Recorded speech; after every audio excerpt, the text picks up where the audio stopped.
Vision is blurry, I'm in a hurry. My skin is starting to shed quick. Call up the doctor, swallow some pills. Maybe I'll wake up in bed. I'm a disaster, can I move faster? Honey, I'm over the edge.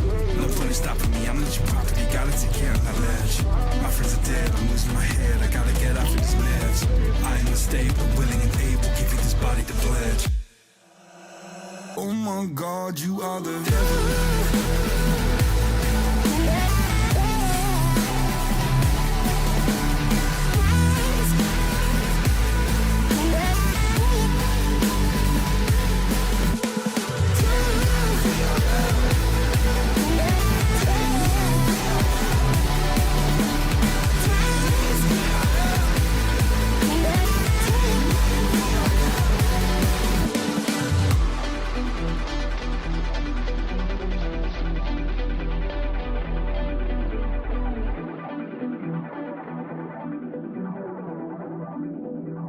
Oh my God, you are the devil.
Yeah, I know we lost touch, but I'm still here.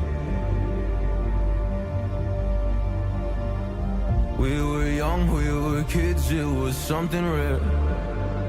I told you everything, but when it all burned down and you were left with nothing, did you question God or did you see it coming? Come on, oh come on, yeah.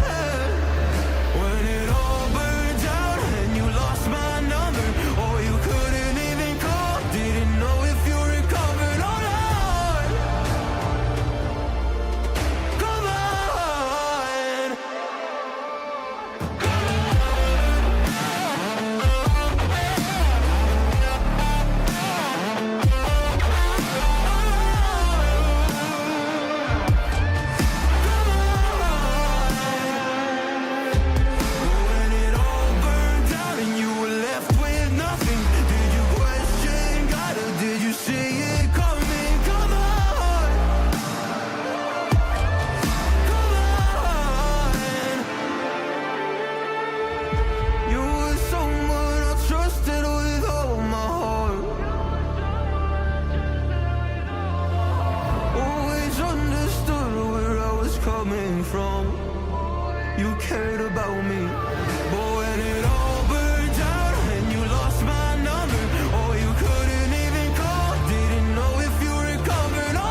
see it coming. Come on, oh come on, yeah, come on.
Who alive can't put me in a box.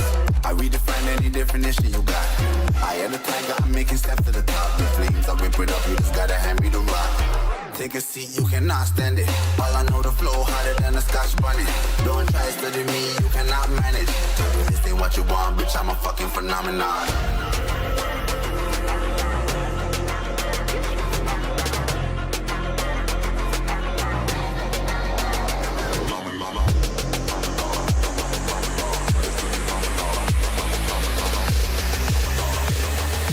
This ain't what you want, bitch, I'm a fucking phenomenon.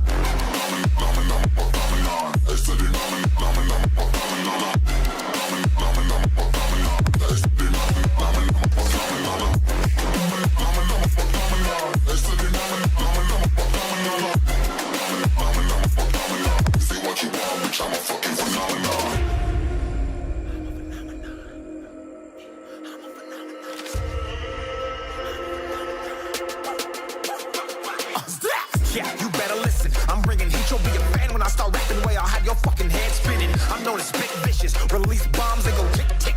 Boom, you blow me that head missing. I'm a phenomenon. Stacking cheese like it's Parmesan. 8 different flows, call me Octomom. I'm moving fast like the Autobahn. And I'm independent, so I'm not your fucking starving like it's Ramadan. Sick, twisted, gifted. Can't copy, printed. Can't hold me down. I shape shift, I'm liquid. I kill this beat, I might get convicted. They know how I move, it was predicted. Persistent, spoken into existence, so consistent, no assistance. Hear me once, become addicted. If I rap it, then I live it. There's no cap, and I be breaking this. This ain't what you want, bitch, I'm a fucking phenomenon.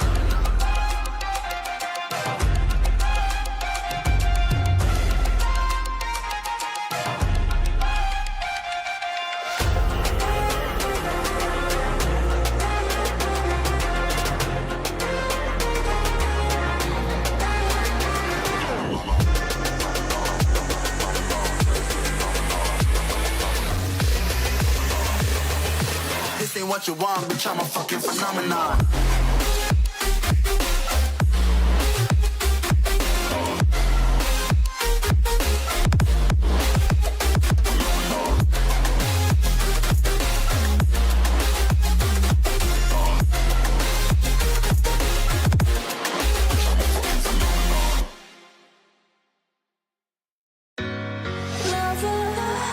What's holding you down? I ain't like others. Don't let them hold your ground.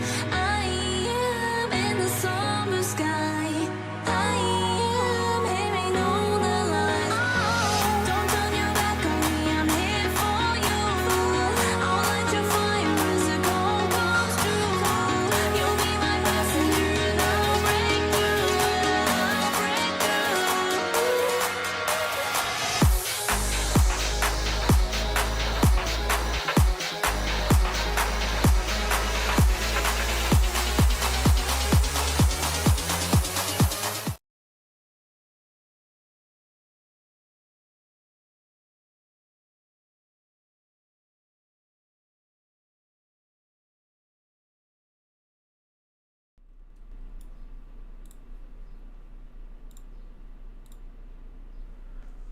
All right, I think we're live. 8:10. Not terrible, 10 minutes late. It's not the worst we've ever seen, but we're here. We've got, I believe, 15 guys ready to get racing here. Imola, HPR Racing, Tier 2, Round 5, I believe. And this is actually a special race, one of 3 this season that we're going to be doing a sprint race. And I believe we're going straight into the sprint. There is no quali for this, which I was actually mistaken off the bat. I thought we were going to do a reverse grid sprint, then a normal qualifying race, but we're actually doing a reverse sprint followed by, your finishing order is going to essentially be your qualifying for the main race, is my understanding. So either way, we don't have any quali today. So this is going to be a really interesting night. Not going to get to see any guys on track. During quali, we're not going to get an idea of the pace of these guys. We're going straight into it, no warm-up. I doubt we even have a formation lap. We're going straight into this thing. So despite being a little bit late to start, the action will begin a little bit earlier than usual.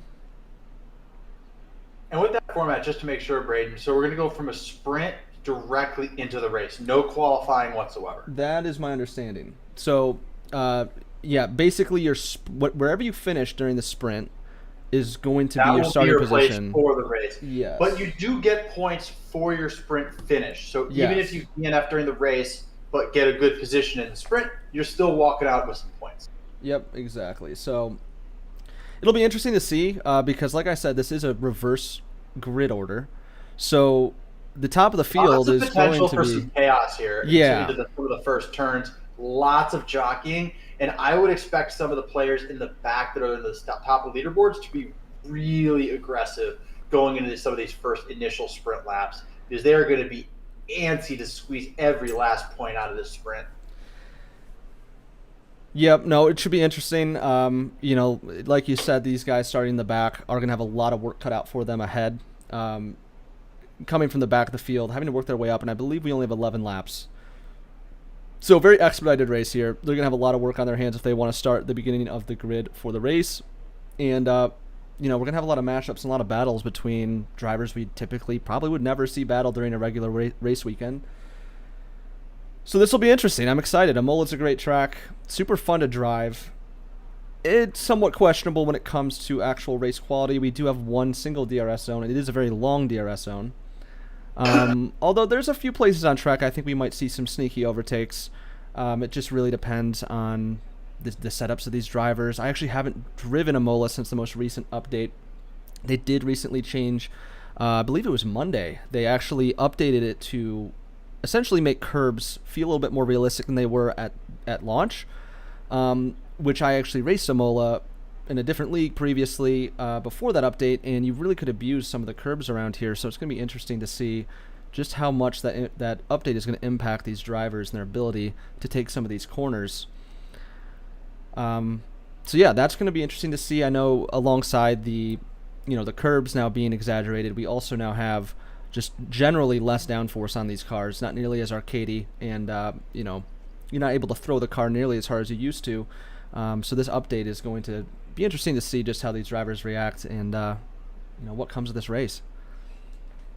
I think the other thing that's going to be really interesting too, particularly for the sprint, but it's also going to definitely carry over into the race as well, is how people, especially in these initial laps of the sprint, manage their ERS. Because they're not going to have DRS early on, it's going to be really dependent on how aggressive these drivers are going to be with those ERS batteries early on. As Speaking we get underway, of which, and there's a McLaren that's off the track entirely, but he's rejoining and with a little bit of damage as well. Oh, I see a little bit of damage and a caution in sector 1. It appears as they will, though they will. It appears as though Skilly is out of the race. So AK gets a great launch off the bat here. He's already 2.5 seconds up on 6-char. Peak Hour following closely behind him, followed by Sammy Kush, Late Bloomer, Straggly Rex, and essentially the rest of the crowd here. We do have, looks to be another incident, the Aston Martin and Ferrari of... and a Haas involved there as well. There's a lot of places changing here. We have Optimus Time is up 7 places, up to P8. We have Born Ready is already up to 7. He is here to really put some elbows out and make a dent into his gap, because he's one of the race leaders that I'm really thinking is going to make some moves here, because he is really doing an aggressive start today. Jazbo making a move. Around the outside goes Jazbo into the sand, but he's going to get it done coming through the last corner. You have action all over the place. Unsurprisingly, you've got these guys at the back of the grid working their way up slowly but surely. AK continues to extend his lead. Sammy Cush has a pack behind them they're going to be looking to fend off here. One of which including their teammate, Captain Clapjack. All of which... Oh, Jose Born Ready already makes his way up to P6. And he is right on the tail of Williams and both Alpines of Late Bloomer, Clapjack, and Sammy Cush. Yeah, Born Ready not wasting any time getting back to the front of the pack here. Moving up another, looks like he's already moved up 8 places, and he's looking to make another move on Late Bloomer, which he does. Around the inside, he's going to get that cleanly done. And here he goes, already up to 5th. He's avoided any sort of damage. He's avoided any conflict with these drivers, kept it clean, and he's going to continue moving his way up here. Eyeballing the P4 position of Captain Clapjack.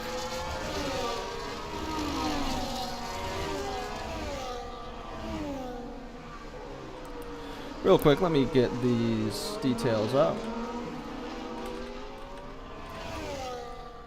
What are position changes to start here? So yeah, unsurprisingly, Clapjack up 9 positions, as well as Born Ready, the 2 biggest movers to start.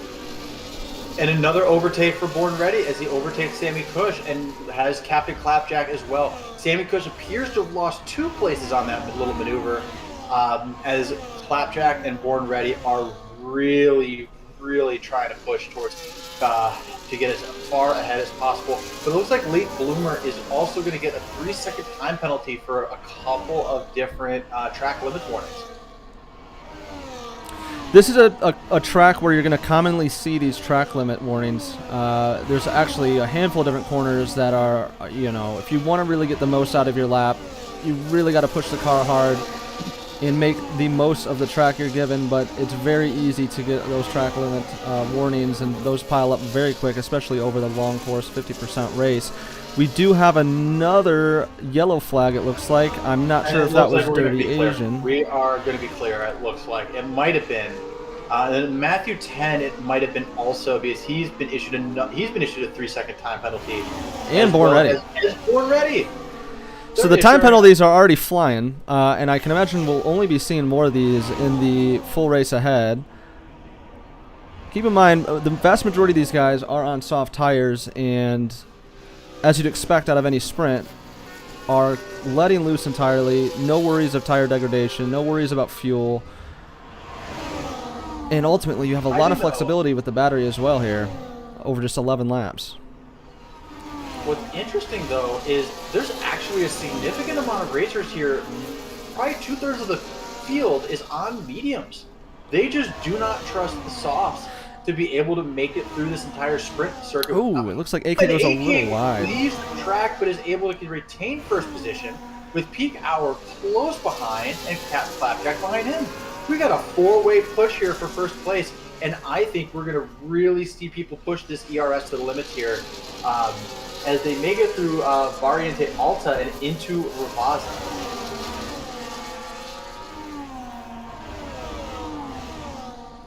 So believe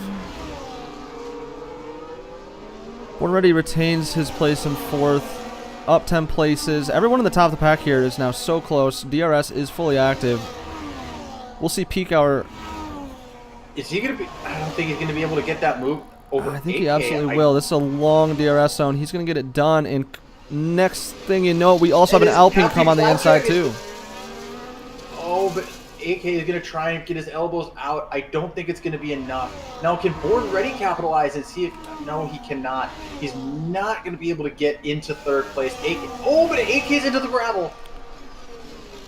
Sammy Cush with a 3-second penalty as AK goes into the gravel to see third place to Born Ready, who's eager to capitalize, with Peak Hour being the biggest winner going all the way to first place. Oh, and there's a yellow flag. There appears to be a Mercedes off into the gravel. He's going to return to the race. Matthew 10 off into the gravel. Oh, Sammy Cush takes a spin. Oh, there you got a little bit of damage Asian there. Is also off into the gravel. We are really, I think, seeing the effects of not having a quality session for these drivers to adjust their optimal setup. Born Ready still keeps it together. As of right now, I believe Born Ready, we can look real quick. I believe he's leading the championship by quite a margin here. He's up at 77 points. Below him is Jazzo at 51, so he's actually quite a ways ahead of the rest of the crowd here, and he's going to look to extend that lead further today. Oh, Clapjack. Oh, and Born Ready are both able to make a move over Peak Owl, who goes from first to third as he exits onto the dirt for a brief moment, is able to maintain his composure and stay on the track, but that is going to be critical. And the crazy part to me about Born Ready in the standings, he has obviously done very well for most of the races, but I believe it was the second race of the year where he and I believe Captain Clapjack got into an incident late into the race and both ended up DNFing. So that really led to an impactful state of the standings where they should, as if they perform as they have so far, it shouldn't matter. But that has given a window for a couple of other drivers to really present a really good opportunity for them to stay in the drivers' race so far this season. Oh, and AK's off again. Caution, is that Dirty Asian? It is again in the gravel, and it looks like he's all sorts of turned around, but he's rejoining the pack again in 14th place. So Dirty Asian might not be too happy with the setup as it stands. You know, he's going to have some work to do for the remainder of this sprint. Only 4 laps left, but it's certainly a lot of work to do during the main race here. But fortunately, he will have a bit of time to edit his setup. I don't know what they're doing rule-wise, if they're able to change their setups entirely, but at the minimum, he could throw on a little bit of extra front downforce if need be. And I think we're going to see that from a couple of people. Dirty Asian is not the only person. There have been some Mercedes have had some issues with, as well as some Ferraris have had issues staying on track. So he is absolutely not the only one here struggling with grip around some of these corners. They really throw themselves into the corner. We got some wheel-to-wheel racing with Born Ready. He goes around the outside, but he's going to a little instability. Get it done potentially on the inside here. He's going to make a little bit of contact. Doesn't quite get it done yet, but he's going to go for the move once again here. He's pushing that ERS hard, and he's not going to be able to get it on that turn. He's going to have to wait for the DRS zone coming through the paddock. At this point, it's a matter of time. How long can Clapjack hold off Born Ready? But keep in mind, Captain Clapjack is not going to let go of this position easily. He's also raced fantastically the past few weeks.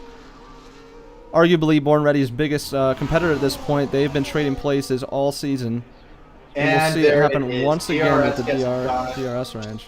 Easy peasy. Peak Hour is certainly going to be sitting back there. He is now 5 seconds ahead of AK at P4. Keep in mind, Peak Hour started in P5. Keep in mind, there is still a 3-second penalty, so Clapjack doesn't have to make any super aggressive moves here. As long as he stays with under 3 seconds to Born Ready, he's still going to get first place in this sprint. And with 8K 3000 also serving a 3-second time penalty, Peak Hour should be very content with the outcome of this sprint race.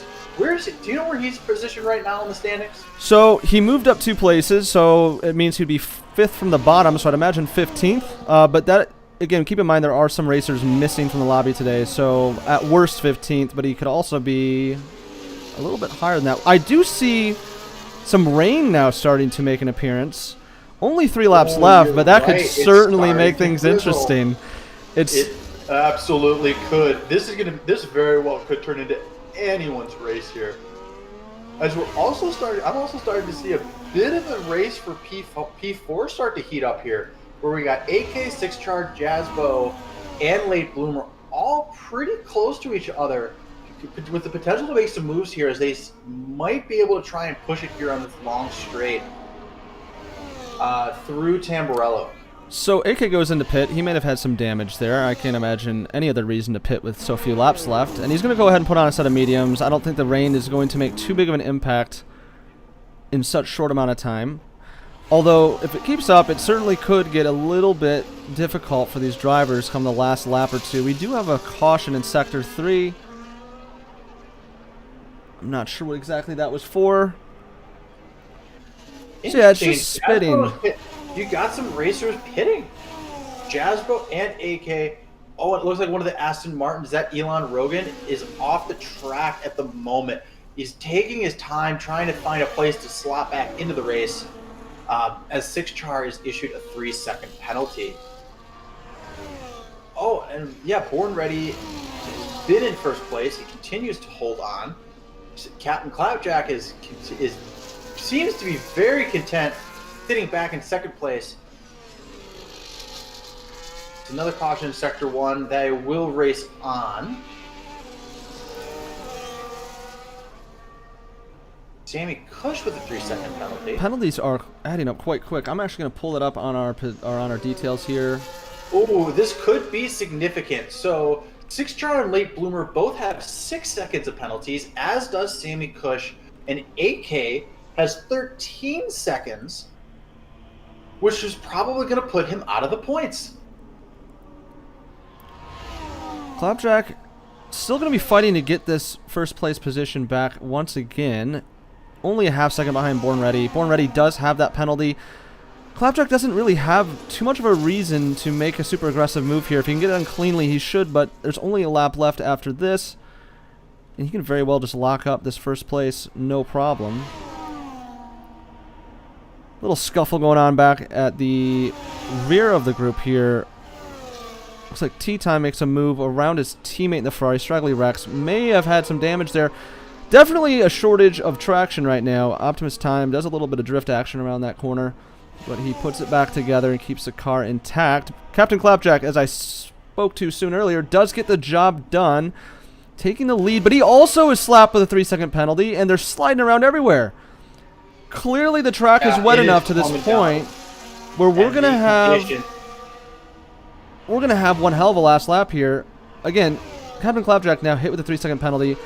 Peak Hour is actually now in line to win it because he's only behind by a couple seconds. If he can hold that gap. And right now, it appears as though, yeah, there's a couple of drivers near the back of the grid, but Jasbo is the one that's the most interesting currently on inters. Overall, it's still it appears though he's bringing him up to 10th, but he should be able to potentially get some ground if Late Bloomer and the rest of the field ahead of him just continue to slide around as it just starts to absolutely pour out there. So Clapjack gets it done. I have a blue flag. It looks like one of the Ferraris is going to hold up Born Ready quite a bit. Peak Hour does fall back behind that 3-second mark, although he's still going to be within that second place. Or, no, never mind. Peak Hour gets hit with a 3-second penalty too. So penalties now don't really matter. We have a straight-up race here down to the last few corners. Clapjack gets ahead by a good second and a half. Born Ready won't have too much opportunity to make up for that time. Interesting moment here as Peak Hour is struggling to get ahead of his teammate who is trying. He appears to be trying to lap, and his teammate was not going to be letting him through. Looks like Elon Rogan lost a position there at the very end. Close to the end, I should say. But Clapjack's going to run away with this one. Assuming no more track limit penalties, he's going to have this one in the bag for the sprint race. I believe that's 8 points versus Born Ready 7, so he is technically going to be cutting down that lead a little bit. But it's interesting to see Born Ready pull ahead with the better pace in the sprint, especially this very odd weather transition here. Not really any room to switch tires, so not sure if it's going to be similar weather for the full race ahead, but if so, Clapjack certainly showed a little bit more poise under that under the conditions that we see right now. 6char crosses in 4th. He does have a penalty that's going to throw him back down to 5th, with putting Jasbo in 4th. Makes his way up to 4th. It looks like those inters really paid off in some dividends for him. And yep, it looks like Six is going to bump down to 6th as Agog wraps up his race into P5. Sammy Cush, all penalties settles, gets P7. Late Bloomer will be the last of the grid to pull in some points. I believe it's the top 8 in the sprint that are going to be receiving points for this. Following up, we do have AK, who did lead the pack for quite a bit. I think the rain really kind of threw him for a surprise there. I'm not sure if that was expected or not. Yeah, he falls down to so, 9th, but he's still going to be starting in the points to start the main race here shortly. Optimus Tea Time is coming across in 10th. He has a 10-second penalty. It will not matter. He's up, or excuse me. Actually, it very well may matter. With Straggly Rex here, he is going to fall down another position. Straggly Rex does have a penalty, but only a 3-second penalty. Elon Rogan will follow up shortly after that, followed by Dirty Asian and Matthew. So there you have it. We do have our final order. Names here. A lot of familiar names here scoring points. Not necessarily a lot of surprises, except for Peak Hour. Really performing well to hold on to a really good early start. He has absolutely got to be thrilled with that performance here in the sprint to not only score some points, but to set himself up for what could be a really impactful race to get him back into a competitive position in these standings. Yep, absolutely. And speaking of which, while we're waiting for this transition over to the main race here, I'll review the full standings that we do have ahead of us. So coming into the week, this is actually, so keep in mind this is before the points here on the board for the sprint are added. Born Ready, like I mentioned earlier, he's ahead by quite a bit here, 77 points in the drivers versus Jazzbo's 51 in second. Clapjack very close behind in third with 49. He actually lost a place last week, but only by a couple points, so he's still certainly in the fight for P2, and over the long run, over the long season, has some opportunity to move up and maybe even take that P1 position for the Drivers' Championship. Behind him, we do have Straggly Rex, down by about, looks like 14 points. So still within striking range. He's at 35. Agog down at 31. And then we have a pretty tight pack below that between AK at 30. I believe it's AJK, AK, I believe it is. I could be wrong.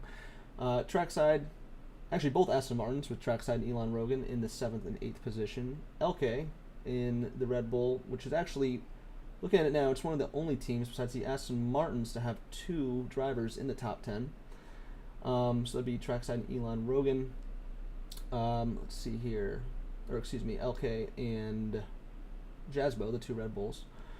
Late Bloomer in 10th. The Williams, he's got 20 points. And then the remaining point scorers we have on the board are Sixchar, Sammy Cush, Peak Hour, which actually we were discussing this earlier, is sitting in 13th overall. So to be sitting on the second row of the grid, this is a great opportunity for some points for Peak Hour and the McLaren team as a whole. As their teammate, which would be, I can barely read that, Teriyaki Boy, I believe, only has 2 points in 15th. So the McLaren team's certainly looking for points. Peak Hour's in a great position for that today. And then so AJK is not AK. The actual AK is in 14th in that Mercedes with 5 points. Remaining 5 drivers still looking to score their first points of the season. So we'll see how that plays out tonight. In terms of teams, the Alfa Romeo team is actually in first, believe it or not. Or I should say the Kick Sauber team. They have 77 points, and all 77 of which are coming from Born Ready. So not only is he leading the Drivers' Championship, he is single-handedly winning the Constructors' Championship currently, but it's by a very small margin. Red Bull follows behind very closely, only 4 points behind. Alpine in third with 65. Haas in fourth with 50. Aston Martin with 45, Ferrari with 35, Alfa Romeo, the Racing Bull team at 30, Williams at 20, McLaren at 4, Mercedes at 4. So the 2 teams to really keep an eye out for here are the McLaren and Mercedes teams, looking to certainly get some more points on the board. We've already mentioned Peak Hour has a great opportunity for that. So, yeah, definitely some things to watch out for today. I just want to call some attention to the chat. It looks like there might be having some technical difficulties with the grid, so we might be resetting here. Because it appears as though even though the grid should be organized based off of the sprint results, it appears as though there's being reset to inverted points order. appears to be what I could parse out from the I think the you're message right. chat. So we might be restarting this race. All right. And yes, Sammy Cush, I see your message. This game is indeed trash. I mean, to be fair, and I don't disagree, we've had a lot of issues with F124. Don't even get me started. Tuesday was an entire nightmare in and of itself. We ended up actually scratching that race entirely from the results because how many desync issues we had. It was actually crazy. But in fairness, with this problem, this was just because we set up a grid and didn't. I don't think there's a way to actually specify to reset the grid. I mean, there is no way because we didn't do a qualifying. So not really much we can do here. We just have to do 2 separate lobbies and just start it up again and reset the grid to the final order of the sprint. So Peak Hour, who is the lobby host, by the way, will have a little bit more work cut out for him to work out these standings or work out the final finishers and make sure the order is correct. But anyhow, while we do that, I will throw up some music. I'm going to go grab myself another seltzer water. I'll be right back.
inside you. So won't you wake up now and see?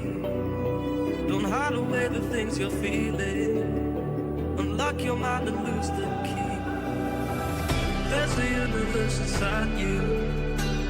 You should never have to hide. I can see the stars inside you. Please just open up your eyes. There's a universe inside you.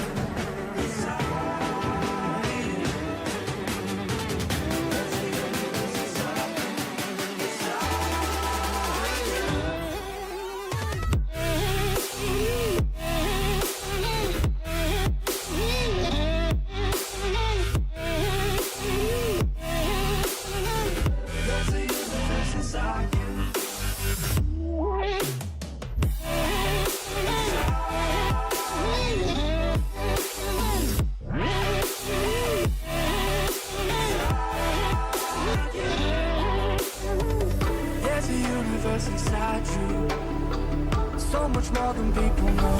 EA Sports. I see you fighting your emotion. I hope you stay and won't let go. There's a universe inside you. So much love to leave behind. Stop the path of devastation. You should live for all the highs.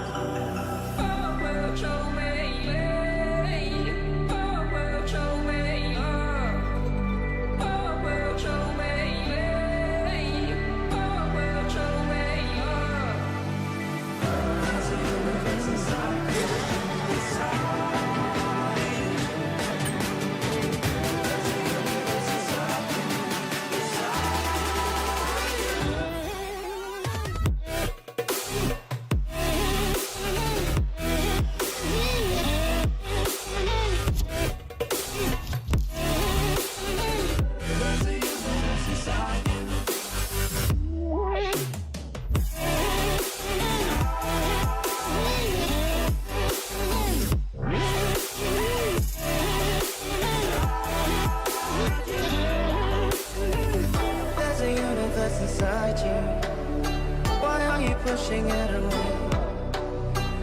Leave behind your own deception and learn to live another day. There's a universe inside you, your galaxy of happiness. I just wanna help you find it. We'll explore in baby steps. There's a universe inside you.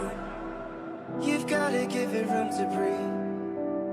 So let the universe excite you, 'cause that's the way it's meant to be.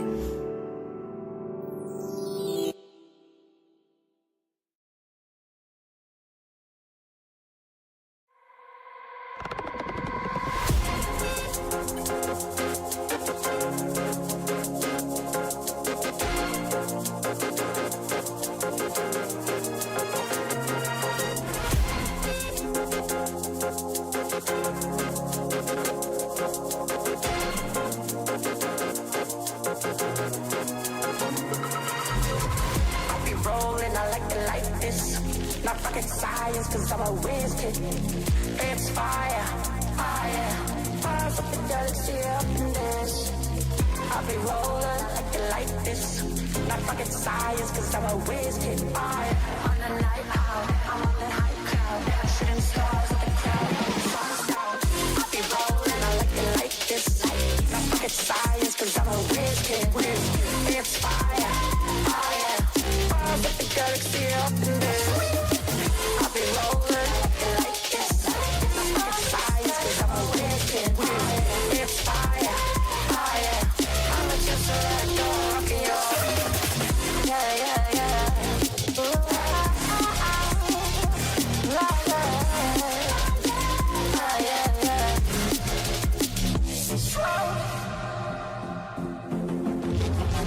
I'll be rolling, I like it like this. I'll be rolling like this. I'll be rolling, I like it like this. I'll be rolling like this. I'll be rolling, I like it like this. Then I like it like this. I'll be rolling, I like it like this. I'll be rolling, I'll be rolling, I'll be rolling, I like it like this. Then I like it like this. On a night out, I'm on a night cloud, I'm on the high cloud, shooting stars. I'll be rolling, I like it like this. Not rocket science, 'cause I'm a whiz kid. It's fire, fire, fire with the galaxy up in there. I'll be rolling like this. Not rocket science, 'cause I'm a whiz kid. It's fire, fire, fire with the galaxy up in there.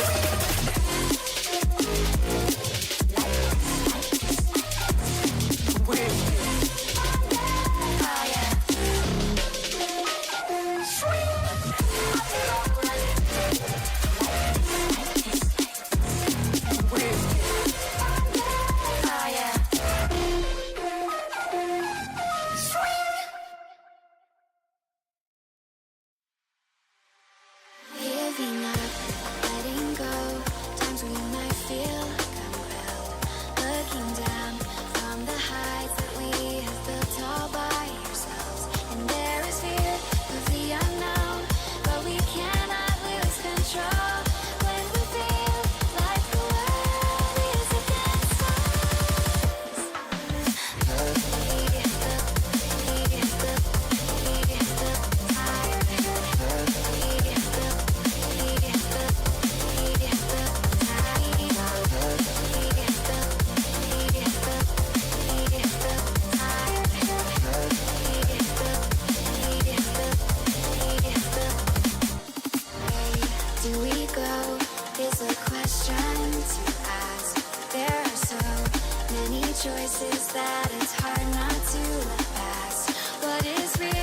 and what is fake, and the risk we have to take. Will we know what is throwing off our balance? We cannot sink into the dark. The vertigo is getting sharp. There's something bigger than ourselves. Broken walls huge that we need. We have built the all by that we need. We have the heights that we need. We have built the all by that we need. We have the heights that we need. The high will feel, the high will feel the all by the high will feel, the high will fight that we need. The high will feel, the high will the all by the high will feel, the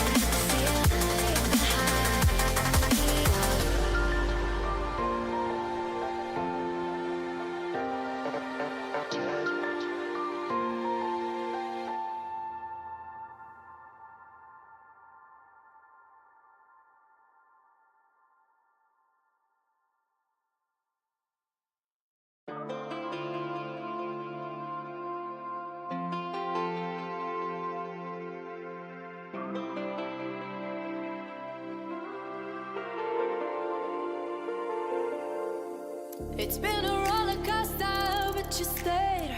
And now I'm taking over for the day. 'Cause I can be what you wanna be. And I can feel, but you lie for me. Take me to a place I'm calling for. Open up the doors I'm knocking on. Oh, I'm losing control. Be the one to leave my fantasy. Show you, baby, your hands all over me. No, I'll never let go. 'Cause now I'm falling for love. Now I'm falling for love. Now I'm falling for you. 'Cause now I'm falling for love. Now I'm falling for love. Now I'm falling for you. And I'm losing my mind for the days. 'Cause you and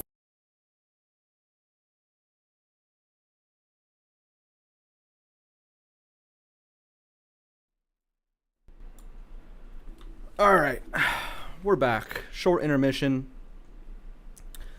We're back for the full race. Had to reset there. I don't think the game really was designed to do a reverse grid and then again change the order for the race. So we are back. We do have the final standings and order set from the previous sprint race. And now we're on to the main event here. 32 laps around Imola.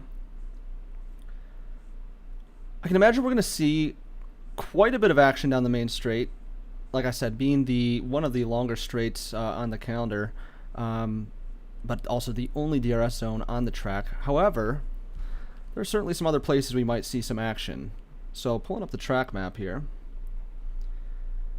I'd imagine going into Grissini, no DRS zone, but if you get a good launch out of the final turns of Minerali, good chance we can see some overtaking there into turn 14 and 15. Certainly some opportunity coming out of turn 4, coming out of Tamburello down the very short straight. But if you get a good exit out of there, possibility going into turn 5 to make a move there, and then of course into turn 7. There really is a lot of opportunity, some of which are a little bit more risky than others.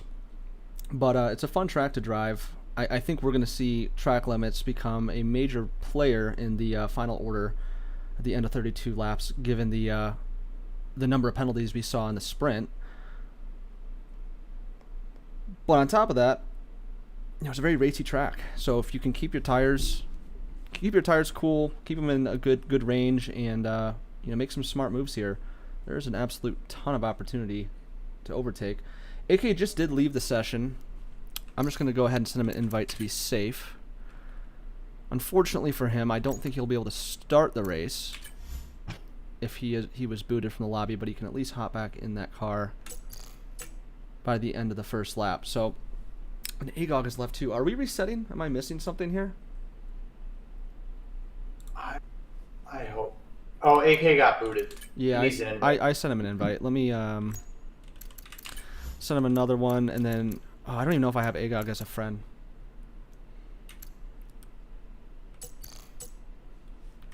I'm gonna tell 6SHA2.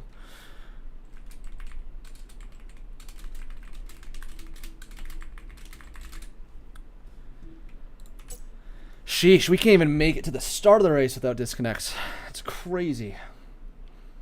I've said this before, and I'll say it again. You know, despite whatever controversy there is around the handling model and around the, you know, just the physics of the game, the graphics of the game, the features, whatever, put all that aside, can we just fix the damn servers? Like that, if they do that, that alone would make paying $70 for a new copy of F1 worth it for me. Because we've had these same issues for essentially the last 3 years. As far as I can remember, we've had server issues, and they've not improved. If anything, they've only gotten worse.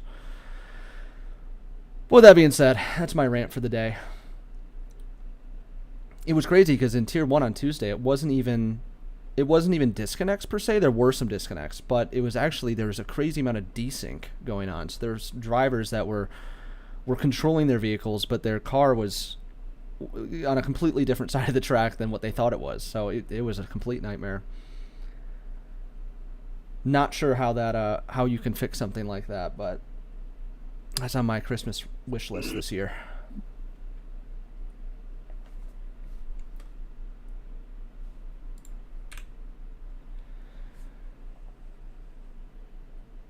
So as per usual, we will be kicking this off right at the beginning of the race here. I'm not sure when they plan on starting. Probably the next couple minutes. I think AGOG is still rejoining. AK is back, so that's good. But if anyone has AGOG on their friends list, please invite him. I don't think I have him added as far as I could tell. I don't think I do. Unless he's listed as offline. Oh wait, yeah, he is listed as offline. I wonder if his computer turned off or internet crashed or something. AK, if you're watching this, you won't be able to start, I don't think. Oh no. Yeah, late bloomer already told them. Okay, yeah. Yeah, it's stupid. You can't take over an AI once you leave before the race start. Oh, I was right. AGOG's power went out. I was going to say it was weird. I saw his... You're joking. Yeah, so okay, at least that's not related to the game. That was just his power. But he's coming back. He's coming back. This will start eventually, I promise, folks. There you go. There's AK3000 has joined. It's part of the agenda. You know, when you're doing any sort of F1 stream, 5 to 10 minutes for people to join late, another 5 to 10 minutes for technical difficulties, and then toss in a 30-minute buffer in case you have to restart the lobby entirely. It's just, at this point, it's just standard practice.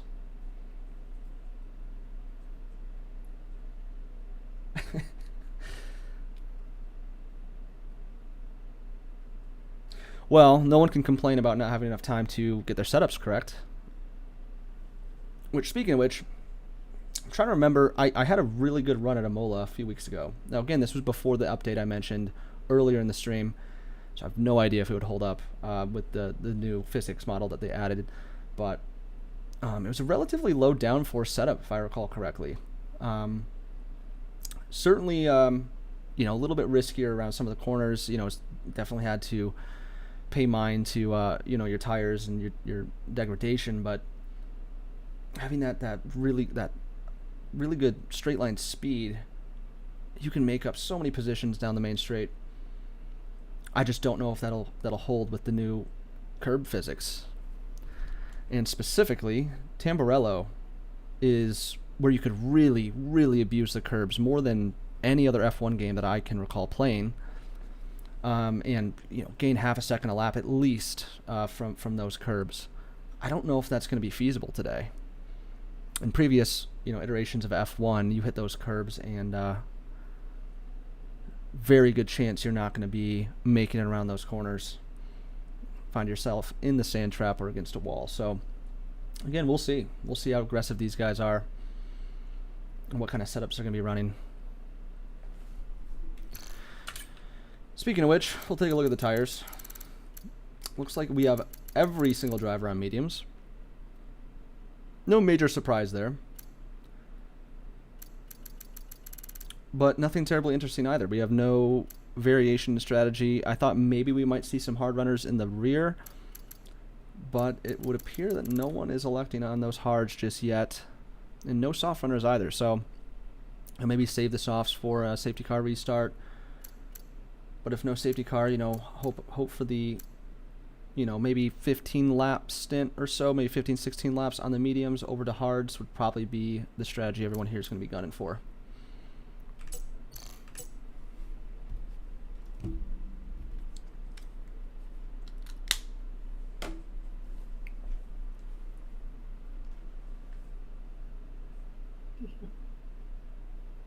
Late bloomer is just itching to get started here. Look at the chat. A few moments later. He's been on the memes. Oh my god, and he's out. Or Agag's out again.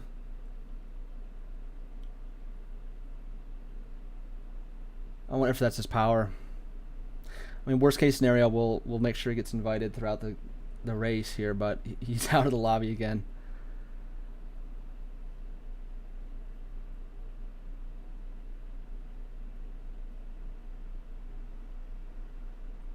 All right, we're going. Agag, we'll send you another invite here shortly, buddy. And lights are out as the race finally gets underway. Finally, indeed. A lot of exciting movement here. We have a few guys ghosting, so that might have been a setting they forgot to turn off. That is okay.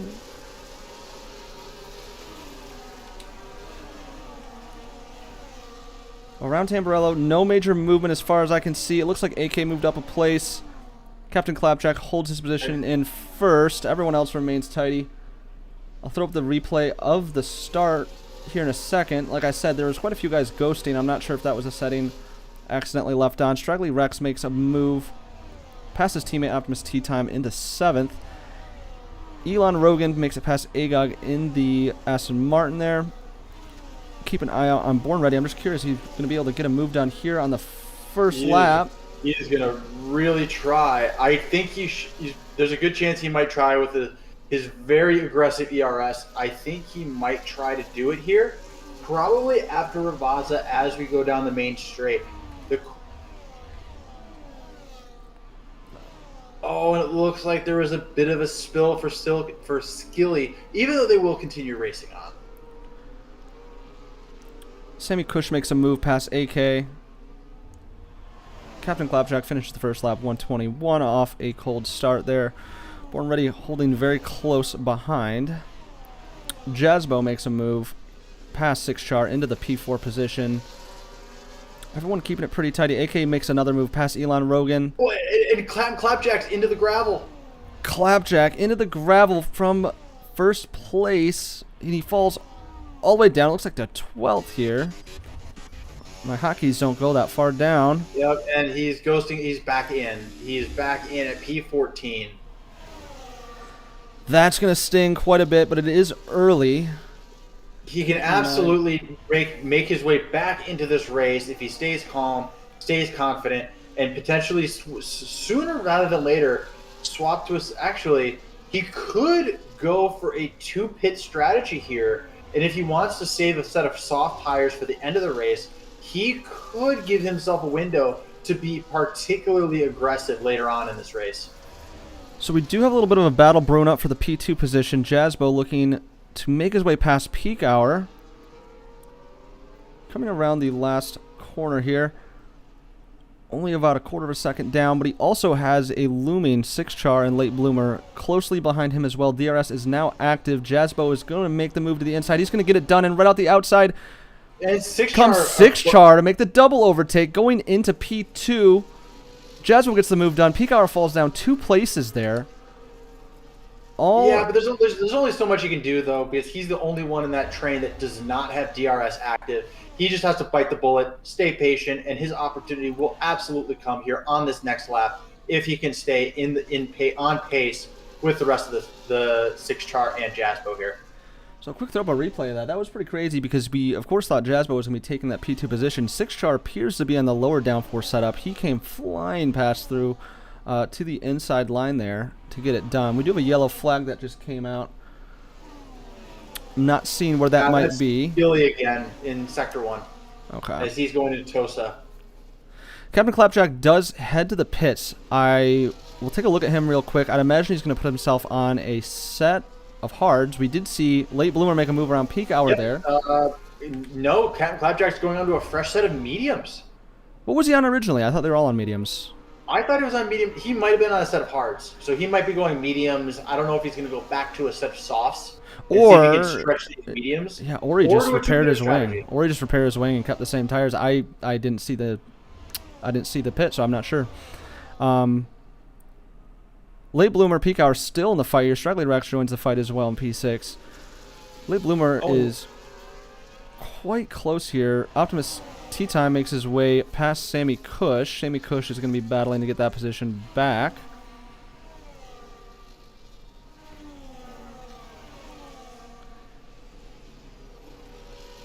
Now, meanwhile, while we watch this P2 through, P6 train battle it out, Born Ready has built himself up quite a comfortable lead here. He's cruising ahead at 4.5 seconds in the lead.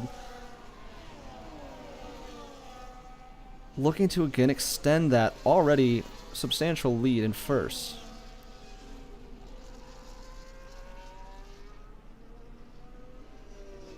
Real quick, I want to make sure... Let's see here. I want to make sure Agog gets his invite back. I'd sent him one earlier, but I'm not sure if that would have saved if his power went out. But I don't want to miss this action here. Looking in the chat.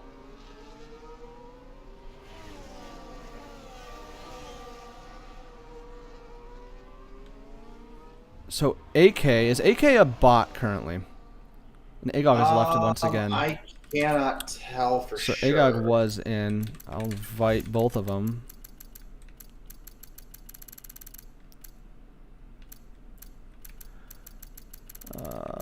Not. Oh, and Straggly Rex makes the move to overtake Peak Hour, who at this point is just making sure that he can hang on to this DRS train.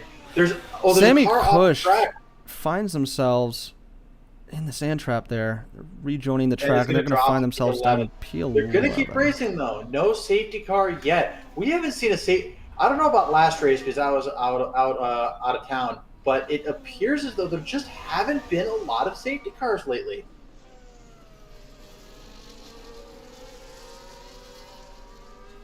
Let's see here. I'm just reading the chat. So AK is trying to get in, but he's not able to regain control of his bot. This is a common issue at this point. I've heard that from many different drivers, including myself. That has been a launch day issue they have not addressed.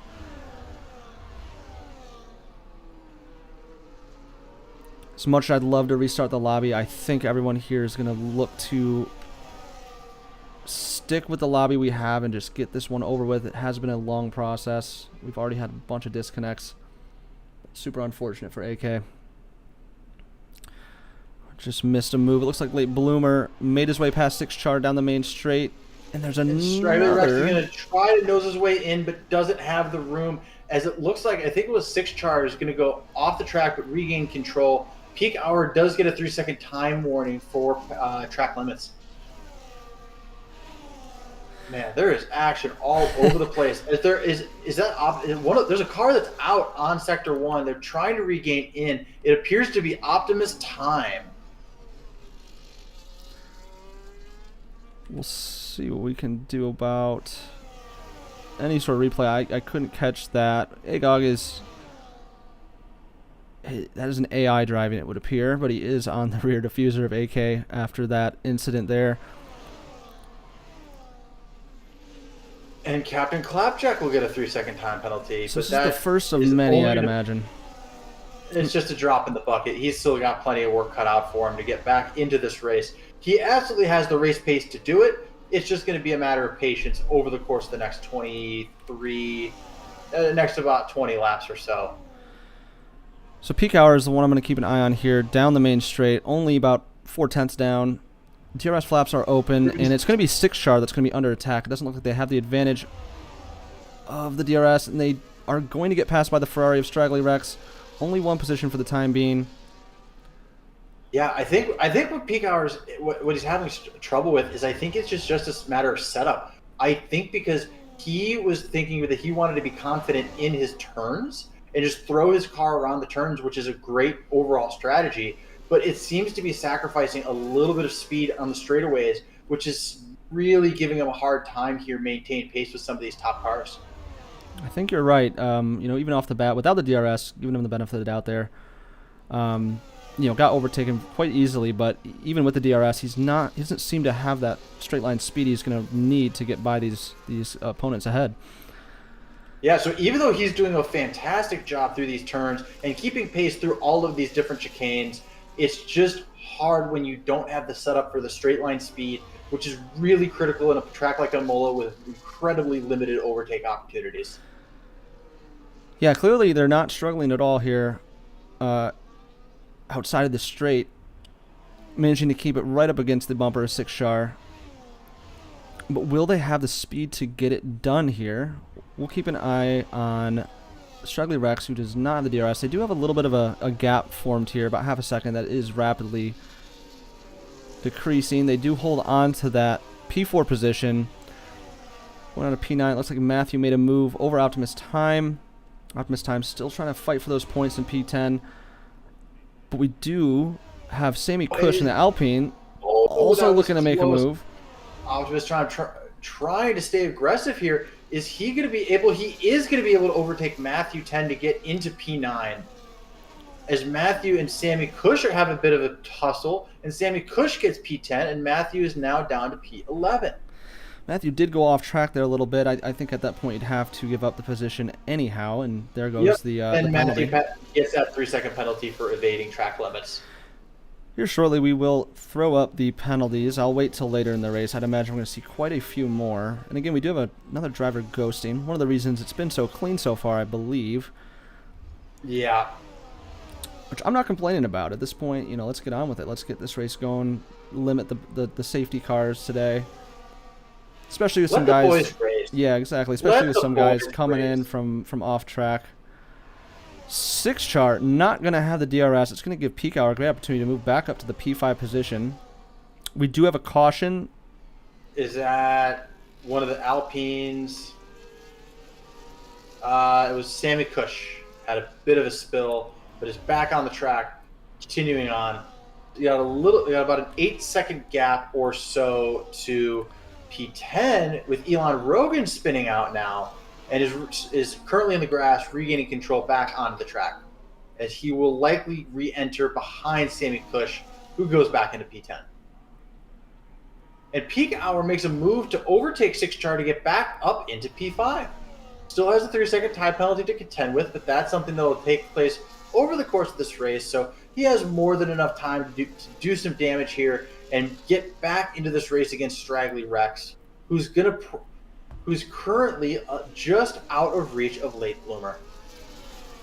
So the gaps are beginning to form here. Battles at hand. Especially among the top 6. Yep. Especially among the top 6. We're going to see some battling for P7.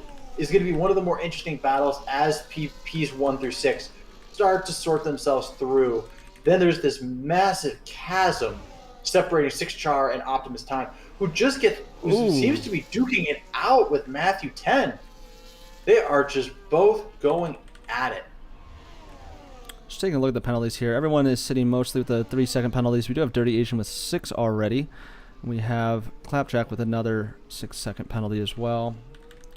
But it's interesting, though, because he has now dug himself all the way out of last place. He is now into P12 and firmly in contention to try and make his way back into points. Yeah, I mean, there's no doubt that Clapjack has the pace. At this point, you're really just hoping for a break, whether that being other drivers making mistakes, maybe a safety car, although it's not looking likely as it stands. No, with these ghost settings, I don't think we're going to see a true safety car unless unless something catastrophic happens to one of these drivers. I just don't expect it. And speak of the devil, we have a virtual safety car. And it looks like it was Skilly. They are missing their wing. May have taken a bit of a spill, and they go into the dirt. This is the gravel again. Oh, this is It's crazy. I swear to God, every time we commentate, whatever we're speaking on, we speak into existence. This is a virtual, though. Born Ready is going to go ahead and dive into the pits. We'll pull up the pit stop details here. I would not be surprised if he swaps to hard to see if he can just ride that out for the duration of this race. Yeah, no doubt. And yep, that is exactly what. And Peacock gets hit with a 10-second speed in the pit lane penalty. Oh, that absolutely hurts. brutal. But he's also going to do the same. Swap to hards. He is still firmly in a good position here. The penalty notwithstanding, he still can absolutely make up this time with a still incredibly satisfactory result of points here. Penalty notwithstanding. Now, we're back to a green light, or green flag, excuse me. So the race is back on. It looks like Captain Clapjack didn't even get the opportunity to pit if he wanted. I was curious to see what his strategy would be, but he's going to go ahead and stick on these mediums. No sense in pitting now. And honestly, I think there's still plenty of juice left to be squeezed out of that lemon. A little bit of a squeeze there. It's like Optimus Tea Time got the worst of it. He falls down to P7. Picard makes his move up to P5 amidst the chaos on track. And he just has to be careful. Oh, and he goes out onto the gravel. I was just about to say he's got to be careful because those tires are definitely not up to temp yet. Those hards are going to take some time to really get comfortable here. But as long as he can settle in over the next half a lap here, he should be fine. Again, at this point, the focus is if he can stay ahead of Matthew and make sure that he can stay within track limits to avoid further penalties, he should be just fine here for himself. Clapjack's looking to make moves on Elon Rogan, move his way up, which he does. He goes around the inside there. And he's going to make his way back into the points firmly in P9. Elon Rogan will be looking to make a move against him here coming into the final set of corners. Clapjack does have another 5 seconds to make up here to work his way up to 6 char. So his work is cut out for him. But that virtual safety car certainly helped him a little bit, at least in terms of track position. It's going to give him some of that time back from that 10-second pit penalty. And I say that because Straggly Rex, Late Bloomer, and Jazzbo all have not pitted, and they're all on 11-lap-old mediums that they started the race with. They're going to have to come in for hard sooner rather than later. Captain goes in. Benefit of that virtual safety car. Captain goes in. He's going to go ahead and put on the hard tire. So yes, he is. It looks like he had wing damage too. So that's why he's in. But those tires should take him to the end. Of course, barring any safety car, he'll just have to finish this race out on those hard tires. It looks like he may have served his penalty as well. So, again, work cut out for Captain Clapjack. Satisfying at this point for Captain Clapjack, where his penalties have been served. He's swapped to his last set of tires and should. Excuse me, Dirty Asian is out, and we do have a say. Oh, that hurts so much. That hurts so much for Captain. He just missed the window there. And quite frankly, it's going to be. But wait a minute. This is good for our top 3 who didn't pit yet. So Born Ready has pitted, of course, but let's see. So has Peak Hour. Matt, but honestly, the whole top 7 has a huge opportunity here ahead of them. They all get to pit. Matthew is going to be the interesting one because he's still on hards. So he's not going to be able to make a set of mediums last the entire duration of the race. So now the question is, what is he going to pit and what is he going to pit to? He should be definitely pitting. I would not be shocked if Matthew pits to softs to go to then later pit to mediums to finish the race. I'm just curious. So with Jazzbo in the lead now, he's going to go in for a set of hards, no doubt. But does he have enough time to get in and out of the pits? I don't think so. I mean, they are under safety car conditions, so everyone's going to be following the delta, not going the full track speed as normal. And he'll have about 16 seconds of a buffer to Born Ready, it looks like. Will that 16 seconds be enough to maintain the lead? If not, I don't think so. This is going to be a really nice restart. I'm actually really excited. I know Clapjack did get the short end of the stick here, but he's going to find himself bunched up with the rest of the pack. He was previously almost a full lap down. this is the restart we actually all kind of wanted, to be honest. I think a lot of guys are going to benefit off this. Born Ready might not be too happy with it. We're going to see now if Jazbo can hold that lead. The thing is, though, we're going to see Born Ready come out of this pit. Yep, there he goes. Born Not Ready even back close. into P1. Not even close. Firmly in P1. Imola is a relatively long pit stop, it would seem. So I guess no surprise there. But Jazbo, regardless, will be catching back up to Born Ready for the safety car restart. We'll take a quick look at the tires here. I'm just curious to see who all decides to go in.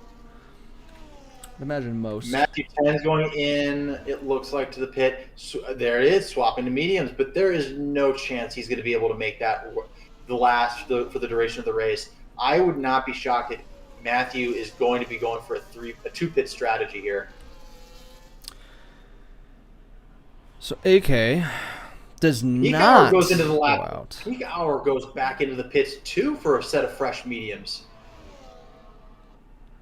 I find this interesting. AK did not go in. He's on a set of 13-lap old mediums, and he stays out. He's the AI, right? Correct me if I'm wrong. Is he the AI? Oh, that's right. I think he might be. Even if you were an AI, though, I still think you'd pit here. That's kind of surprising, but I guess that takes a question out of my mouth there of why he would do that. It's not even him. Everyone else, not too surprising. That's just interesting. I'm surprised Peak Hour would sacrifice the couple of places to swap to fresh mediums. I wonder if he feels confident that those fresh mediums will allow him to overtake a lot here over the next few laps as everyone else tries to bring up their hard tires to temp. What was he running before those mediums? Was he on his fresh original set of hards? Fresh He set. He started the race on mediums, swapped to a fresh set of hards right before the safety car, and is now going back to a fresh set of mediums. Maybe he had damage. That's my only theory. Or maybe he's just not agreeing with those hards. I mean, depending on your setup and the track, sometimes. Yeah, if you feel comfortable with your mediums, that's what you should. You should only run what you feel comfortable running. And if he doesn't trust the hards, I don't blame him for just going with what he knows and what he thinks is going to perform the best. Especially as he has really seen some places shift away from his favor, and now he's really setting himself up as hopefully the safety car should be going in this lap here. Yeah, it looks like the rest of the field will be catching back up. Something to note here, not a major game-changing element here, but Born Ready, although they did take back their P1 position, they are on 4-lap old hards. Like I said, relatively marginal, but if these racers make it to the end of the race on these hard tires, no more incidents, no more safety cars, that will make a difference in his overall grip come towards the end of the race. Not by a lot, absolutely, but when it's a close race, that can make the difference. So just something to keep in mind. Absolutely. Because when that cliff comes for performance, it comes fast and it comes all at once. So there is a very good chance in these last 2 to 3 laps that we see some of the performance really go for Born Ready and 6char relative to the rest of the top field. Yeah, so I'm curious. We'll have to see if Jazbo can maintain this 1 second margin here with Born Ready. I think it's going to come down to the start here. Born Ready, so far this season, has done a pretty good job on these safety car restarts. I think the only one to really make moves after a safety car restart against Born Ready was Clapjack, who, as of right now, sits back in P12. But the field is bunched up. This is a great opportunity for him to get back in this race.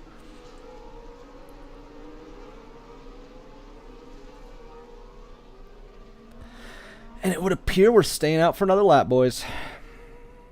Not quite sure why. It looks like everyone's caught up. There was one Haas, or no. Was it a Haas? It was a V-carb. So the V-carbs are white now. For some reason, I don't remember them being white, but either way. They were not. Is EA changing things again? Well, when the game launched, there was multiple different cars were on blue. Navy blue. It fit the Alpha Tauri colors. It was the dark navy blue was the original color for the V-carb, and now they're changing to white. No confusion at all with Haas or any of the other liveries. I feel like F1 could really benefit from like an actual a yellow vehicle. You know, we don't have any yellows on the track. Like a purple. Yeah, purple would be cool. Something different, you know? Every time I do a My Team career, I always do purple. It stands out. It's the only color that you really don't see any of on track. Yellow, for that matter, too. You do see a cut like orange, and sometimes a Ferrari will throw in a special livery, but just one of those underutilized colors. Just I hate to see it. Really. And, you know, if you're really trying to make a statement, don't follow suit with the kick salvers. Don't go with the lime green. It looks absolutely disgusting. And I'm very excited. I'm very excited for Audi to take over that team. Yeah, like good for Audi for taking over the team, and I'm sure they're going to put a good amount of energy to be competitive against Mercedes, is one of the most prestigious brands in all of F1. I think they have the work cut out for them, man. They have the work cut out for them. As of right now, it looks like a hydration energy drink out there on wheels. It's not good. It's not good. No offense to Born Ready, great racer. It's just purely yeah, nothing personal. Nothing personal.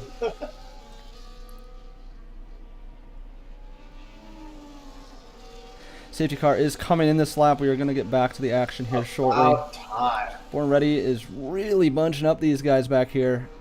Yeah, he's really getting everyone nice and uncomfortable.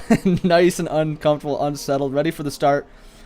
It looked like he may have gone there, but he's not. He's going to go a little wide, and it looks like he's going full steam ahead here. Away we go. And he's going to give himself quite a bit of a gap here to start. DRS is not enabled, but he gives himself a full 9/10 of a second lead over Jaspo. That is a start very well executed by Born Ready to give himself a little bit of a breathing room as we get underway here. Another 3-second warning for Skilly. Is that... Oh, we do have... What just happened? Someone looked like they just went off track there. I didn't see what it was. It looks like it's one of the racing bulls. Was that Skilly? It must have been. Either way, we got people moving all over the place. Shirley Rex. Oh, we got a lot of change of direction here in around P9. Oh, and there's front damage for Sammy. Oh my goodness! And that might be another safety car, as somebody is. Yep, that's Sammy Cush is out. Sammy Cush is out immediately after the restart. I didn't see it from the angle that I had. I didn't quite see what happened. I don't know if they made contact. Sammy Cush, and I think it was Sammy Cush and AK3000, I think, or Matthew. I think it was one of the Mercedes were duking it out. It was Clapjack and Sammy Cush were both together duking it out. There's caution in Sector 3. So, yeah, no safety from that. We're going to be racing on no safety car. Shirley Rex going again for the move around Late Bloomer. He had attempted that. Ooh, and they go wheel to wheel. He's not going to get it done, though. Late Bloomer holds the line tight. Makes his way around. We do have A-God with a 10-second. Hour is being competitive here, up to P8. I gotta ask, what... AK is also DNF. What yellow flag was he ignoring? There was no yellow flag. That was very strange. And peak hours up to P7 as Matthew 10 goes wide. It's a whole load of chaos back here. Yeah, the battle for P7 is a fierce one out here. It is. Straggly Rex, I'll keep an eye on him as well, fighting with Late Bloomer for that last podium spot.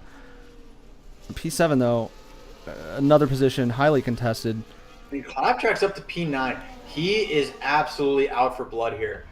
And he is going to try and push. He is not going to be able to get to P8 past Elon Rogan, but he's going to stay on his tail through Ravaza and potentially set himself up for a DRS overtake. Straggly's going to look to make that move once again. He's going to get it done cleanly this time, it would appear. Might have had a little bit more battery this time around.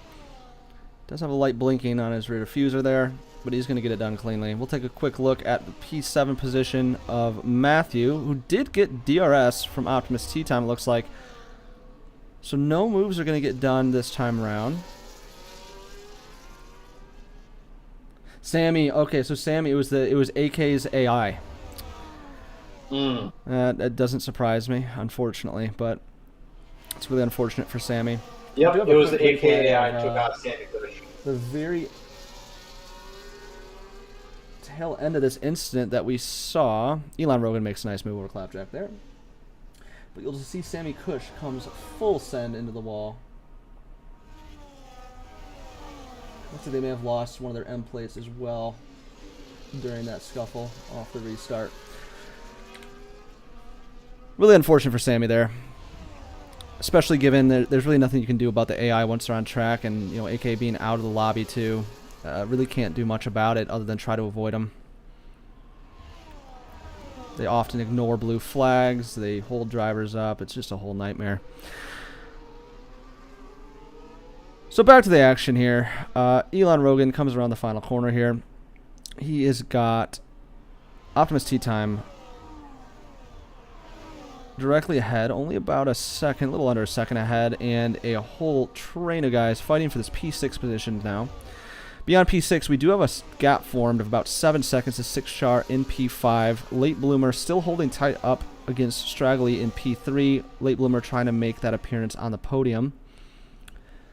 Jazbo has fallen out of the DRS range to Born Ready, but he's keeping it competitive. We'll take a look at the penalties here shortly.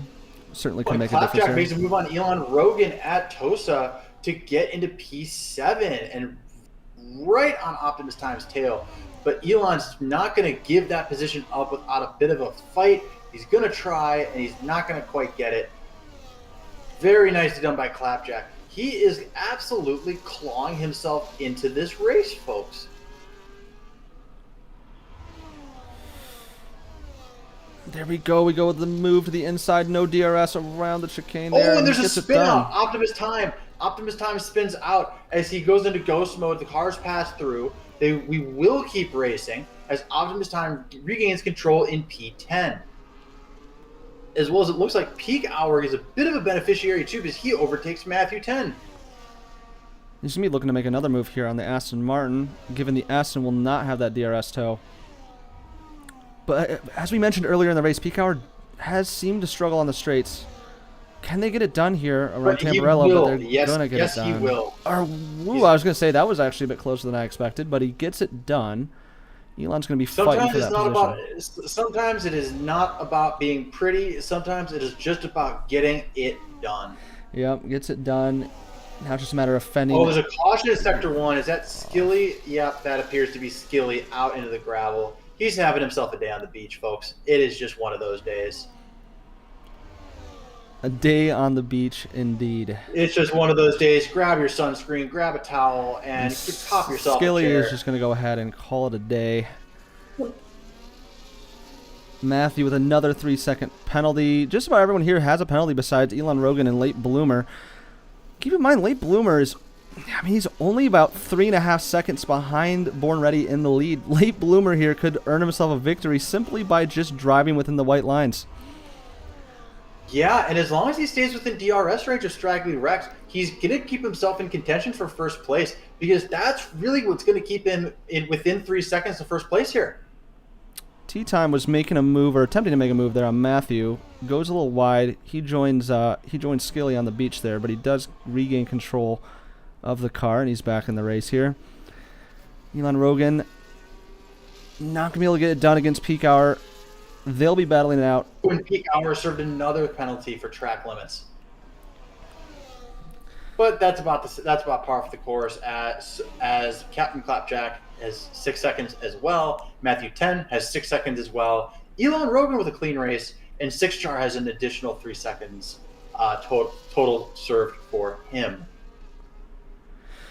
So a couple things to keep an eye on right now. Late Bloomer is getting in that attack range to Straggly Rex. He's only half second down. He's going to have a great opportunity to move ahead, especially given Straggly does not have the DRS available, being 3 seconds behind Jazbo. But speaking of Jazbo, Jazbo now finds himself only half a second behind our race leader, Born Ready. And like I mentioned before, this could simply be because Born Ready does have those slightly more used tires. Not to discount Jazbo. With that, Jazbo takes P1. Jazbo certainly racing well. Is on top of that, he's going to maintain that position around Tamburello. He's only up by about a tenth, but he gets it done. Can he extend that lead further? I know Born Ready is certainly not going to be given up here. It's going to take honestly, I don't think Born Ready is feeling too much pressure because as long as he stays within DRS range, Jazbo has a 6-second time penalty, so he has an additional 3 seconds more than Born Ready. So as long as Born Ready stays within 3 seconds, Born Ready should come out with first place here. Something to keep in mind, Straggly Rex, I was just taking a look at the position movement here. Straggly Rex is up 7 positions from his starting place, so a podium would be an absolutely excellent finish for him. Yeah, we will not be opening up Driver of the Day for voting to the public, but he does get my vote in all of our hearts. So far. So far. That is correct, so far. Yeah, we'll see. 9 left. We do have the first virtual safety car in about 3 races, so anything could happen. Yeah, absolutely. Even in ghost mode. Yeah. Even in ghost mode, we managed to find a way to get a virtual safety car due to a nice AI brake check. Now, keep in mind, I don't think that would. We never got a safety from that. However, we did get a safety from a different incident. That was actually. And we do get a late bloomer overtake over Straggly Rex to take P3. So now late bloomer needs to be on the hunt here. Like I said, he doesn't have a penalty. So if he can fall within that 3-second range, he can hand himself a race victory simply by keeping it within the lines. Optimus Tea Time makes a move along with Elon Rogan, both moving up places. Elon goes past peak hour 4, P7. Optimus up to 9th. And keep in mind, I would not be surprised if Late Bloomer is able to make up some time here because, like Jaspo, he has those slightly fresher tires than Born Ready by 3 laps, which could, especially by the end of the race, really make a difference as these tires really start to wear out. So I'm going to keep an eye on Born Ready here. See if he's going to be able to make the move back into first. Jasbo has defended over the last couple laps here, so it's just a matter of who's going to get the better exit. Out of Ravaza. Born Ready is going to be gaining quite a bit of time here at the DRS, trying to get within that tow range, and he's not going to have quite enough in the tank to get it done. So Jasbo is in survival mode here. If he can hold this out and also extend his lead to Late Bloomer, which he has a great chance at winning this one, bringing a race victory back to the Red Bulls.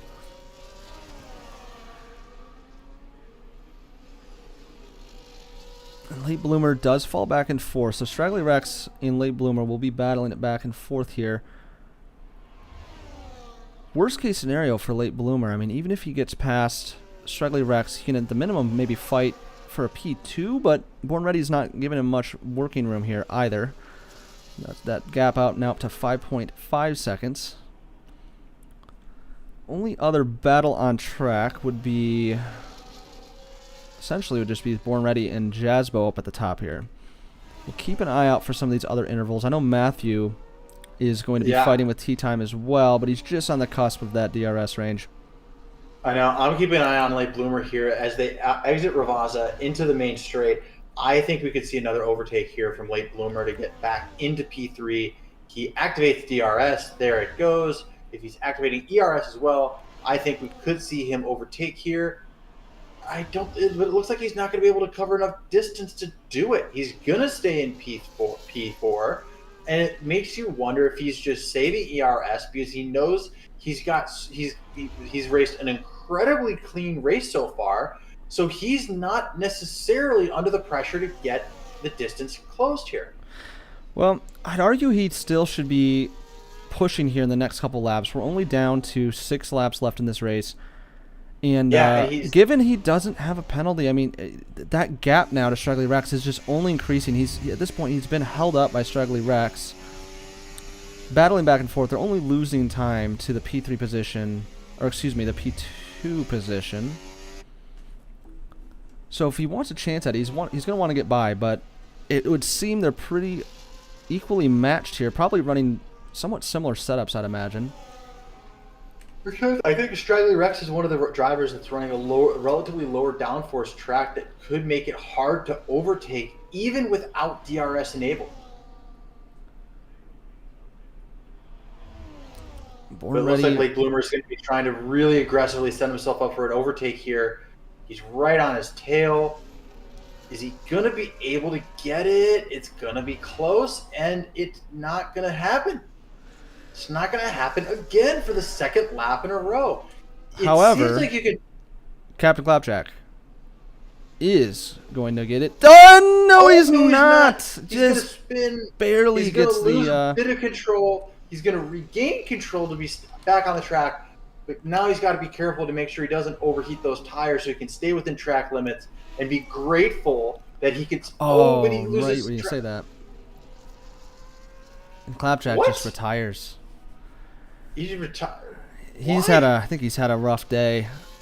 And to be He fair, was he gonna was score points. he was in He was good gonna position score there. points if he could stay in control. Yeah, he had I'm he had a good surprised. run there after the safety car. I mean, he had moved his way up to P6. Granted, unfortunate that he took that little spin there, but he hadn't lost any positions, not yet at least. So, surprised to see him log out so early. Maybe I wonder if there's a technical error going on where he either his I don't power, think so. power outage, internet outage, or some other technical issue. I don't think so. Typically, if you're retiring, that's going to be something you're manually doing in game. So unfortunate to see from Clapjack. I mean, certainly not the most ideal way to start your race early, falling back to the back of the pack there, but still in points there. So he's out for the race. That means everyone here finishing, assuming everyone finishes, will be in the points. So that's good news for those drivers still in the lobby. Born Ready still is not able to get it done on Jazzbo, but by avoiding any battles, these two have extended their lead up to 8 seconds now. I'd imagine, now we do have 4 laps to go, but I'm going to look at their telemetry here just to see what kind of battery, and just as I suspected, Born Ready is at 95% battery. He's cruising, and I can almost assure you he's going to be just waiting for probably the last lap to make that move, get that move done. Now, on the contrary, Jazzbo's at 55%, so he's certainly not struggling. Born Ready would have a great opportunity here. Is he going to deploy that battery? He is. He had a great launch out of the final corner there. He's going to dive to the outside. And it looks like he's going to get it cleanly. He's going to get it done. With room to spare. Late Bloomer also has quite a bit of battery here. He's at 75%. Compared to Straggly Rex, down to only about 20% battery. So, Late Bloomer, I mean, at this point, the gap is quite large. It'd be really a big ask to move up to the P2 position, but he certainly has a great opportunity here to take that last podium seat.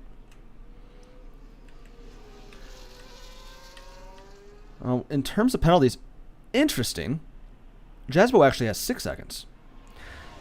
So, still, you'd have to make up another about 2.8 seconds to fall within range if you're a late bloomer.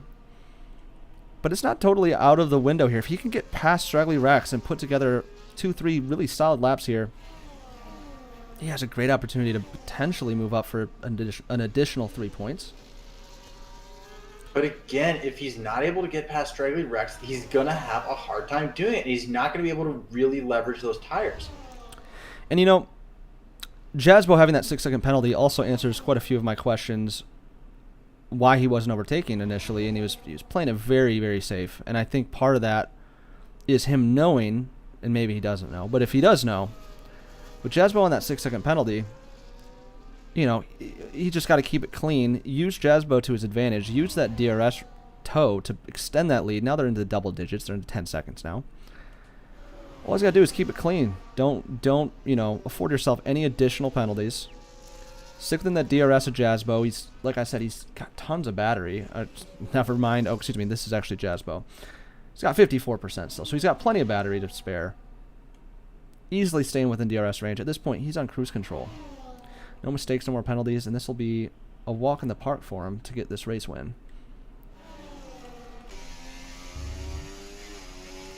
Yeah, and Late Bloomer just continues to... At this point, it seems as though Late Bloomer does seem to be content with P3 here, as Straggly Rex is not able to keep pace with first and second place, Born Ready and Jazzbo. The gap continues to widen, and ultimately Late Bloomer knows he's locked into P3 if he stays right here behind Straggly Rex, which is still ultimately a pretty gosh darn good outcome, considering he started at P8, moving his way up to P4, and honestly, Straggly Rex has to be happy with that too. Up to P7 as it stands, but with the penalty, that would knock him down to only up 6 places from his initial starting position. Late Bloomer does get the move done around Straggly Rex. So it looks like he's finally decided to deploy that battery with the penalty in mind on Straggly. It's not going to make too much of a difference here in final standings. No, I don't think it will. Straggly with another penalty. So Late Bloomer has all but locked and secured that final podium position.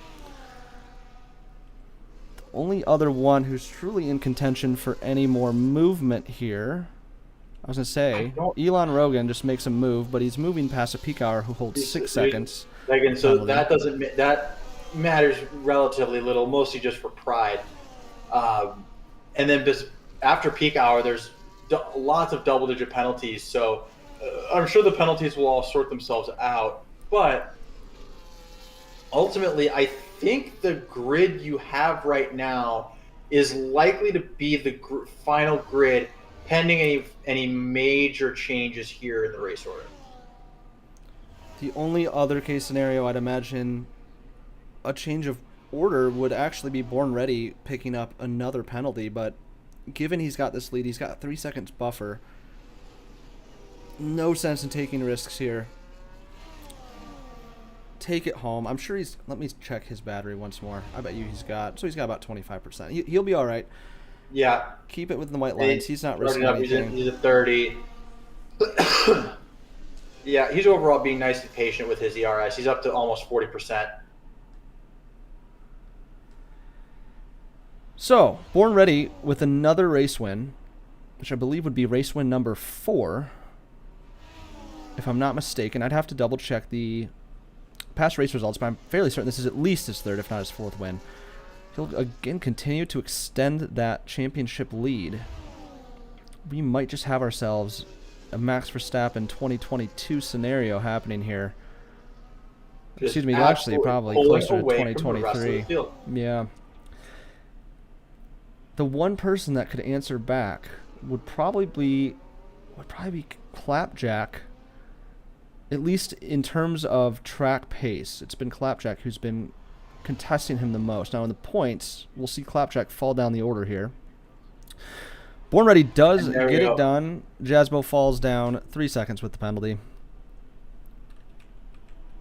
Late Bloomer will clean up the podium in 3rd, bringing Williams yet another podium finish here. Straggly Rex finishes 4th. Quite a few gaps formed here, so we'll slowly see the remainders cross the finish line. 6char taking the P5 position. Elon Rogan's going to come across with no penalties. Unfortunately, he won't be moving any positions from that, but will cleanly get across the line, penalty free in P6. Peak Hour's going to follow suit right behind him. It looks like that's a wrap. The remainder of the grid must have been over a lap behind. Elon Rogan with the driver of the day. There you go. Must be because he was one of the only drivers that did not have a single race penalty that was still able to finish the race. Finish the race, get some solid points. Born Ready. Familiar face here on the podium. Late Bloomer, the P3, and then Jasbo in P2 in the Red Bull. Taking a look at our standings currently, that does actually thoroughly put Jasbo into the P2 position overall. Of course, Born Ready will extend that lead even further. Jasbo, though, not only gets the 18 points from the 2nd place finish, but he's also going to move quite a bit ahead of Captain Clapjack, who did not result in any additional points here tonight. Although I take that back, actually. We'd have to look at the sprint finish, and Clapjack did win the sprint, so he will have 8 points for that. Straggly Rex, P4, who is currently sitting in P4 in the standings, he actually just very well may move over Clapjack. Actually, I take that back. It's getting 12 points here. I'm not sure what he got in the sprint. Agog, P9. So he's going to put some points back on the board for the Haas team in 5th currently. We'll take a look at the standings here tonight once they're updated. But overall, good racing from everybody. I think the question remains at this point, who's going to be the driver to truly contest Born Ready seem to very easily be winning some of these races. Of course, it looks a lot easier than it really is. But yeah, we'll be back next week.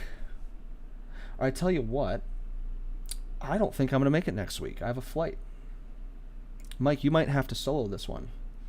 That is going to be a fun little adventure. I am going to have to take a little bit of a lesson here in how to manage the stream and some other things, but I'm in great hands with Braden, and I am confident we'll be able to sort this through. Yeah, I mean, unless I want to join you at the airport, I'm not going to be able to actually watch the race itself. So either way, next week, I can double check what our calendar shows here. We have... we had Imola this week, which was the sprint, one of 3 sprints this season. Next week is Canada. Canada's a great track. It's fun. Classic. Really, really hard to overtake, though, quite frankly. It's very similar to Imola in the sense there's really only one long straight that you have any chance of an overtake. But it's a fun one. Fun one to drive, fun one to commentate over. So we'll be back, same time as always, next Thursday, 9 o'clock Eastern. It's been a pleasure.